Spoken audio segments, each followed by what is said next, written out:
Hey guys, it's Lachie here from Element, and I want to give you a quick recap of the Bunya to Bay journey, the editing process I've just been through.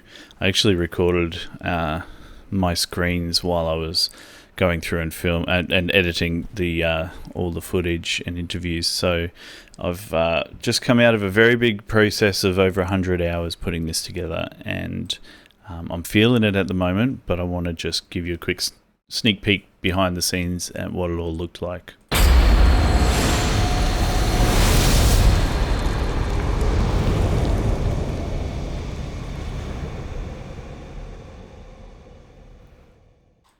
Before we have a look at the timeline, I just want to say, Bunya to Bay, I am very grateful to be involved in this journey, and I could rave on and on about it.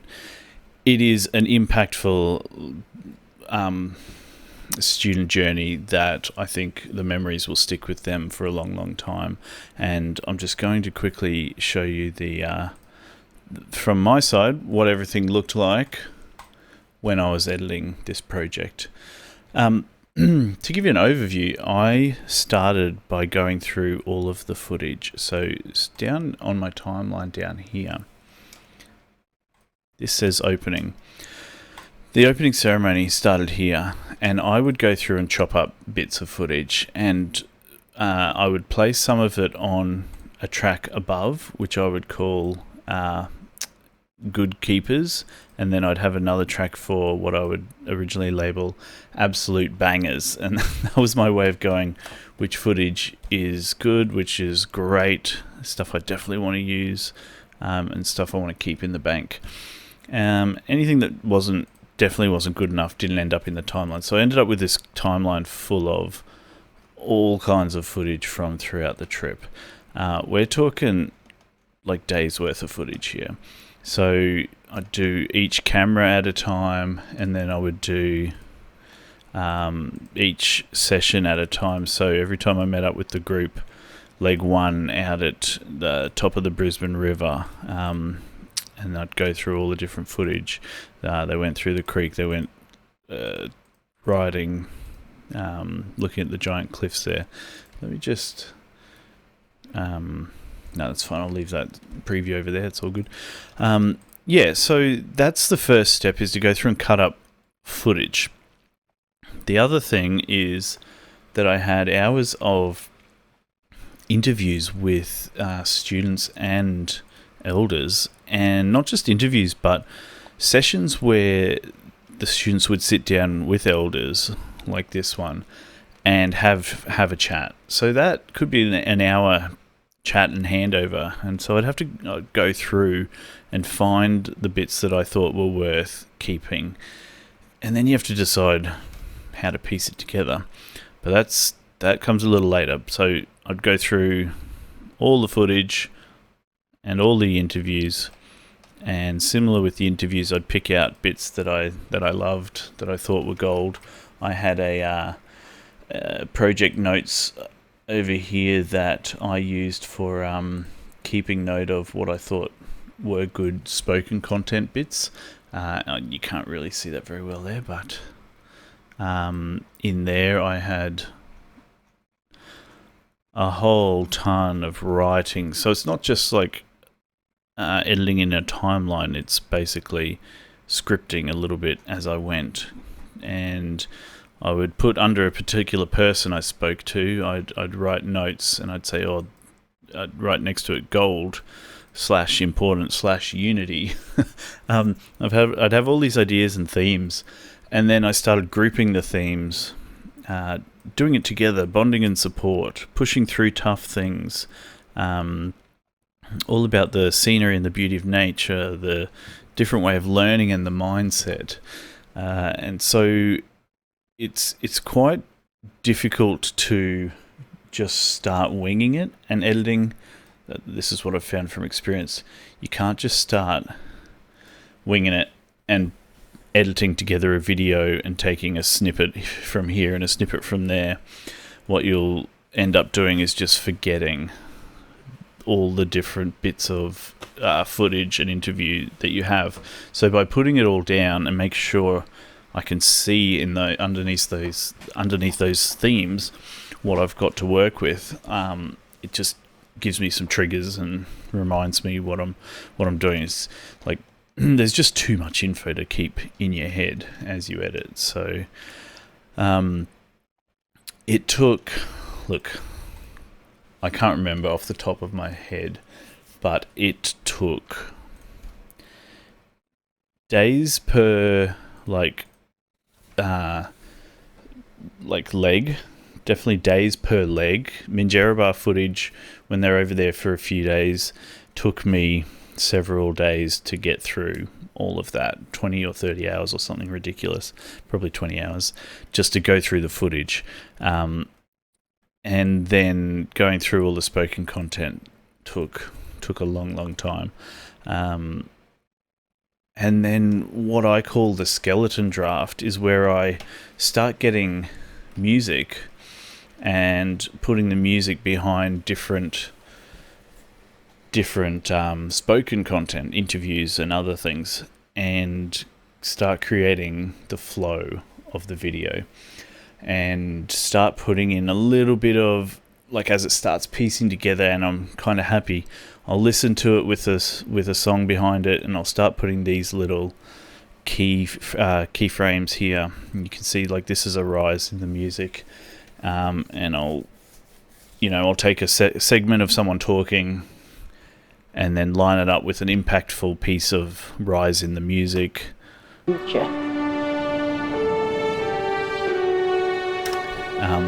And so I do that, and I piece everything together from what I said I call a skeleton draft. Basically is just a skeleton of the project, in that there's no footage over the top. There's no perfection in sound effects or, noises or anything, no footage audio. It's just literally just the spoken bits and the music and piecing it together from start to end so that you can listen to it and go, that's the flow of the video. So that's the first step. And that took, days. Not even days. I don't even know if it was how long that took, but that's a process when you're working with this much footage. And it became a 17-minute video. And this is what you can see now. After that process, you then start putting in all of the footage. And after you've put in all of the footage, I'll take a step back. After you've done the skeleton draft, which is when you're working in a timeline, there's a lot of moving and trying things and messing around. So hence it takes forever, because sometimes something that you think flows together doesn't flow together. So after the skeleton drafting, then I went through and got my very best footage and brought it all down here, and then chose from my very best footage, the very, very best of the best footage that had to go in. So you can see I kind of have it all on different levels. This was like my collection area. Once I got all the stuff from the whole timeline of best footage, it ended up in here. And I even had this marker working area and many others markers, and I'd actually move this around. And what I would do, if I got it handy here still, is I would go and right, I want to go to this section of the project, and I had in here all the different markers and notes and sections and chapters and things that I was working on, and I would just click and go to either a region or a marker or a command marker. And so, for example, if I go back to this working area, that's where I was up to going through. I'd pick a bit of footage that I was after, or I'd put it on this tracker called move. I'd cut it. I'd go, right, I want to go back to the start. I don't have a start marker at the moment, but that's near the start. And then I'd paste it on the move track. And then once I was happy, I'd put it down onto roughly placed. If I was sort of still working with it, if I was really happy with it, I'd put it on. I even had fairly well placed and good placement and locked in. I've got all these different layers, and I even had a ditch track to get rid of it, just to hide it. And that track's muted to hide it when I decided, no, I'm not going to use that footage there. Let's just get it out of the way rather than, because if you're moving in and out, look at this project. It is so easy to get confused. Where in here is where I was up to? Figuring that out is a pain. And then if I want to go through days worth of footage, everything looks the same when you're scrolling through like that. So it is an absolute jungle to get through. So yeah, that's hence why I use that tool to jump around the timeline. Where was I? So once I have footage placed by doing that process, that is a process of going, all right, they're talking about this, I need to find footage that relates to it. And so basically that's my brain clicking, going, all right, I think we need that footage here, that footage here. And when you multiply that by the amount of clips that you end up with in a timeline, which we're talking about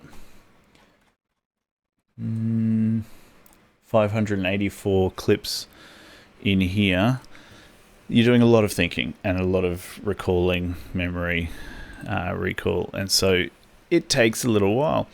For what was meant to be a 5-minute video, which is always... I've always had in the proposal a 5-minute video. It's never been a 5-minute video. So that's me just deciding to edit a video that's worthy of this project, and that's always longer because I just want to showcase the amazing things that happen and try and tell the story. And there's so much that's discarded, but I'll try and tell as much of it as I can. So, footage in, and then it's a matter of tweaking, and that is more tedious than you'd think when you look at how the footage is when it's flat and ungraded, and then you've got to go through and you've got to grade everything to look a particular way. So you do that for every single clip. Adding slow motion on clips is something I definitely like to use a fair bit of, slow things down. Obviously the start and the logos, and I add in sound effects like the river sound here, just to add atmosphere. And then I do things like just add some subtle cold winter wind blowing, which when you listen on a good headset, those sort of things matter. I also go through and do a fair bit of noise reduction. These situations are often quite difficult in terms of audio when you're talking about sitting around, especially when there's kids and noises and things you need to remove. But doing a level of audio noise reduction, so there's plugins I use for that. I go through and I have to get rid of basic static noise and tweak levels of the way people talk. I mean, come on people, let's get it together. Just talk in a uniform, consistent volume for me. But look at the ups and downs on all of the audio that I need to do to make sure that you can actually hear over the sound of the music and still get that impact. I will acknowledge you, my fellow Australians, for it is the dust of the bones of my ancestors and the dust of the bones of your ancestors that intermingle and shape this land, uniting us as stewards of the future. Yeah. So you can see just how much, if I was to chuck all of that together, when you go through that timeline from the start here and we push through to the end, look at all those ups and downs on the envelopes on the footage. I mean, you could look at how many intricate decisions and changes are made here and multiply that by a couple, because for all the times that I did something and it didn't work and I moved it and replaced it or whatever. And you can see there's all these clips that are muted, that are greyed out because they are attached to footage, so they've been removed. Sometimes I'd prefer to have some footage audio in. I also have a track that's got a little bit of reverb on there just to add effect to some particular scenes. I add some... One thing I did this time in a couple of spots was add a little bit of... What'd you call it? Just this sort of Atmos sound. It's this here. Where are you? It's this track. Just that sound, which comes into something like this.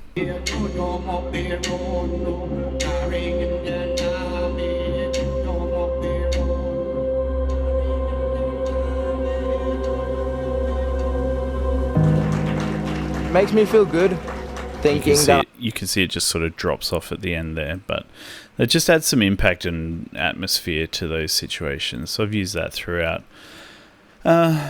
Yeah, so that's the process, and I mean, tweaking it, even just tweaking this video took a heck of a long time. And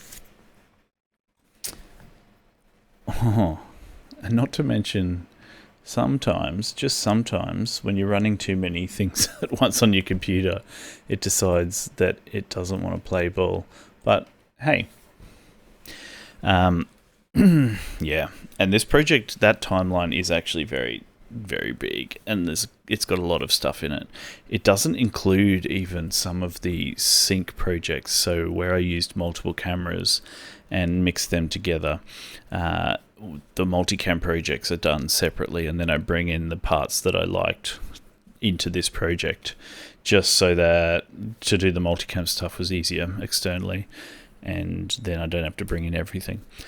That was the process, and I am really proud to have worked on this project. It was a fantastic journey. Extremely valuable for the students, but for me as well. I loved it, so I'm grateful to have been involved. I proudly back and promote everything that this journey is about. I cannot rave highly enough about it. So thank you for having me involved, Stanley River and Bunya Bay Elders Group. It's an honour, and thanks for listening to my video about the behind the scenes. I am a very proud advocate for outdoor education in general. Mix in culture and everything that Bunya Bay provides, the sort of duration of it and the coming together of different groups, and yeah, just the community behind it. And you've just got this recipe for an absolutely amazing legacy and community. And hey, like the video says, it echoes down through the bloodlines. That's the words of Uncle Sam Watson from years back, and that was quoted again in this year's video, which makes me teary. It's written on the sleeves of the students on their shirts, and I'm proud to have also been involved and sort of highlighted some of those key quotes over time. Since 2016, I've been involved, so very, very proud to have been a part of the project again. Thanks, guys.